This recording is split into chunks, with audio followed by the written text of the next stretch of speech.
Catching up with text tonight. Thanks, Jane and John. Good evening, everyone. Welcome to the program.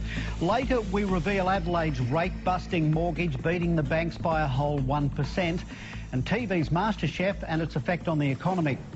But first, we consume it every day with the reassurance from our health authorities that it is doing us good. The truth is, fluoride is a poison, and adding it to our drinking water is an evolving social experiment started 40 years ago.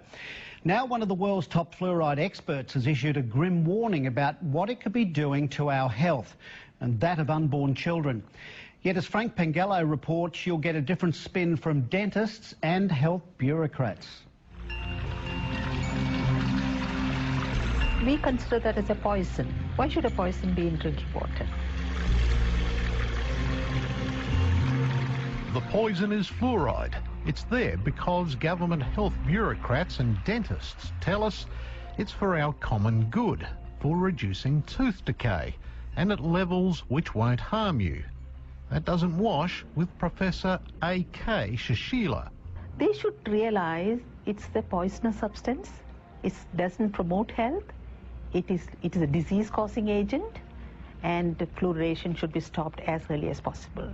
Professor Shashila is one of the world's leading experts on fluoride. Her own extensive research, along with 70 years of data in India, backs up what she's saying, and it's most disturbing. I would consider a pregnant mother taking fluoride-contaminated products, I'm using the word products, which includes water, toothpaste, black tea, processed food products which has fluoride. Any liquid? Anything. Where her urinary fluoride is high, she is going to cause a lot of damage to the fetus, the growing embryo, the infant which is going to be born. The American Dental Association warns against using fluoridated water to mix baby formula. Not so here. They don't read, they are not aware, they don't update themselves, they don't do any research. So we are in a serious problem. Professor Shashila says exposure to fluoride could also be the cause of many ills like neck, shoulder and joint pains, which may be misdiagnosed by doctors. She routinely does urine tests to check fluoride levels in her patients. Remove the fluoride ingestion starting from toothpaste, black tea, fluoridated water, whatever, and you bring down the urinary fluoride to normal limits, the patient recovers. Fluoride is also used as a preservative and also lurks in many products we consume. But apart from toothpaste, it's not listed on labels. So it is coming into one's body through many sources, and you are not aware of it. The fluoride that goes into our drinking water is toxic waste from the production of fertiliser. For maybe 100 years, the phosphate fertilizer industry put out two very, very poisonous gases into the environment, hydrogen fluoride and silicon tetrafluoride. Eventually, they were required to capture those, and they did it with a wet spray, water, and that water converts these two very toxic gases into hexafluorosilicic acid. And it's this scrubbing liquor, which is about 25% strong, is put into tanker trucks, driven around the country, and added to our drinking water. Here's what's in the mix made in Australia, a sickening cocktail of heavy metals like arsenic, barium, beryllium, cadmium, lead, mercury, and on it goes, and in much higher concentrations than is allowed for lead and arsenic. Why should you make people drink a poisoned water? Well, it's forced medication for the masses, and there are more than 1,000 doctors and scientists around the world who, like Professor Shashila, condemn what's going on. The problem with adding medicine to water is an obvious one of consent, that people can't give their informed consent, which is a basic of medical ethics. Fluoride is about to be added to Mount Gambier's water from the Blue Lake.